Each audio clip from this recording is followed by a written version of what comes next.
l'évacuation.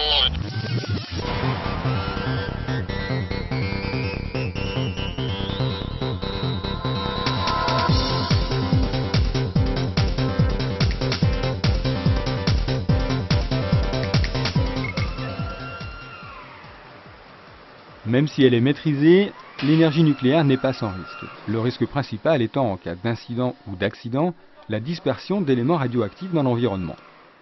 Alors, pour être capable de réagir efficacement, la Marine nationale organise régulièrement des exercices. En élaborant un scénario avec des objectifs précis à atteindre, les différents acteurs de l'organisation de crise jouent leur rôle. Un incident fictif est déclaré au sein d'une installation nucléaire. Elle déclenche alors son plan d'urgence, une somme d'actions à conduire pour maîtriser l'incident. Simultanément, le préfet maritime déclenche le plan d'urgence du site qui permet le rappel en renfort des moyens de secours de la base navale, du commissariat à l'énergie atomique et du SPRA, le service de protection radiologique des armées. Il faut limiter les conséquences de l'incident. Les pouvoirs publics sont prévenus.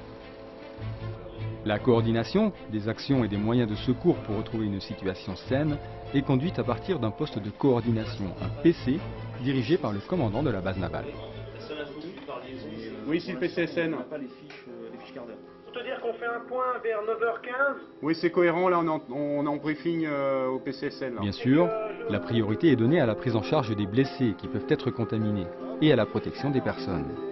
Sauf en cas d'urgence médicale, les personnes contaminées sont dirigées vers un centre de décontamination.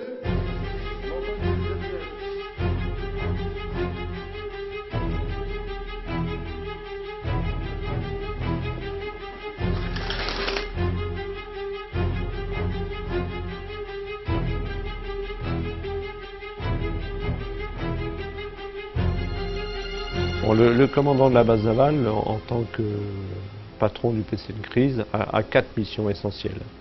Donc la première mission, c'est de s'assurer de la montée en puissance de ce PC.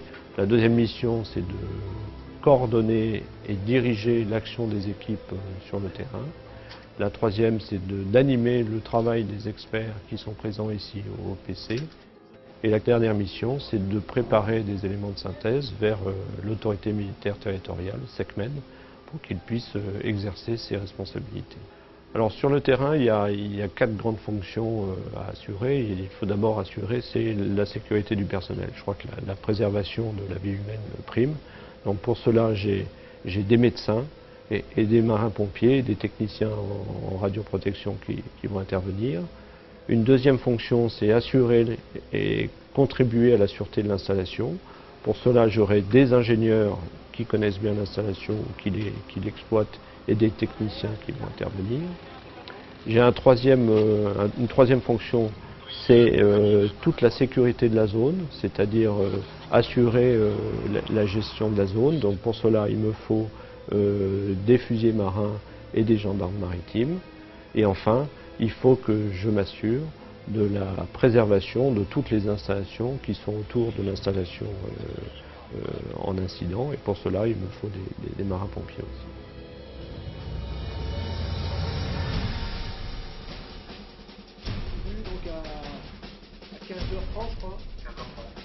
Je suis le conseiller en sécurité nucléaire de la préfecture maritime.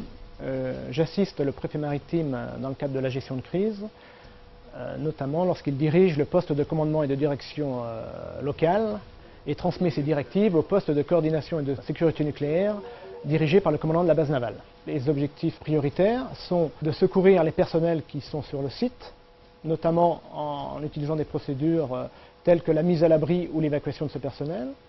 Le deuxième objectif est de limiter les conséquences de l'accident en ayant recours à tous les moyens disponibles, qu'ils soient ceux de la base navale ou ceux des experts du CEA, de l'IRSN par exemple. Et le troisième objectif est d'informer la préfecture du Var et le poste de commandement et de direction national de la situation et de son évolution prévisible, de façon à ce qu'ils puissent prendre leurs dispositions, notamment le préfet du Var, pour informer la population toulonnaise.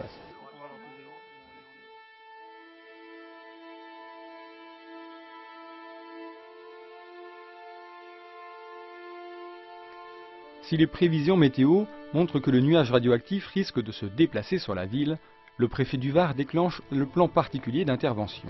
Ce plan permet d'informer la population, de lui donner des consignes à suivre afin qu'elle puisse se protéger. L'organisation de crise pour un incident nucléaire est similaire à celle mise en place pour les risques naturels ou technologiques. La plupart des acteurs, en particulier ceux dirigés par les pouvoirs publics, sont communs. Alors la population sera prévenue dès lors que nous, préfecture, nous avons l'information que les conséquences de l'incident recensé dans la base navale sont susceptibles de dépasser le périmètre de la base et donc d'avoir un impact sur les populations urbaines habitant autour de la base. Alors dans le cadre du plan particulier d'intervention, on distingue deux phases.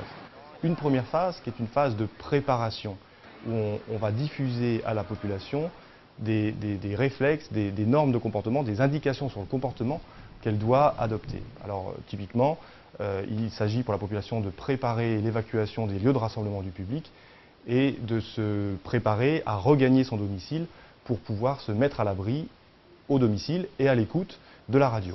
Et cet après-midi, c'est la population qui devra jouer le jeu dans le quartier Missiessi. L'école Malziquet sera même évacuée vers un gymnase dont on ne connaît toujours pas le nom.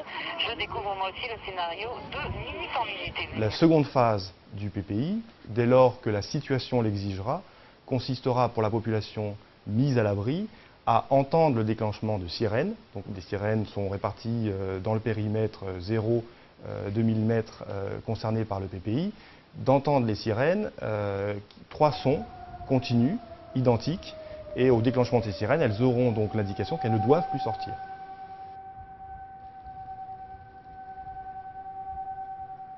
Mon rôle à moi, c'est de m'assurer d'abord que la situation radiologique est correcte, donc de m'assurer que tous les contrôles sont faits, et deuxièmement que tout est fait également pour se préparer à un éventuel accident, préparer, organiser les équipes, contrôler que cet entraînement est de bon niveau.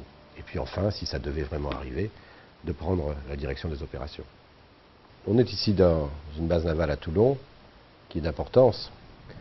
Plus de 25 000 personnes qui y travaillent tous les jours, tout ça implanté à l'intérieur d'une communauté d'agglomération de 400 000 personnes. Et dedans, vous avez potentiellement 8 réacteurs nucléaires, quand on additionne les 6 SNA et les 2 réacteurs du Charles de Gaulle. Ça veut dire que c'est une préoccupation d'importance. Il faut quand même noter que quand ils sont hackés, les réacteurs sont la plupart du temps arrêtés. Donc ma principale priorité, c'est de protéger tous ceux qui sont éventuellement, potentiellement en danger en cas d'incident. Bien sûr, ceux qui sont dans la base navale, et puis évidemment tous ceux qui sont dans Toulon, dans l'agglomération. C'est pour ça que nous travaillons en grande coordination avec la préfecture terrestre, la préfecture du Var. La marine a un devoir de transparence vis-à-vis de la population, un devoir qu'elle exerce via la commission d'information du port nucléaire de Toulon. Cette commission est présidée par le préfet du Var et se réunit 2 fois par an.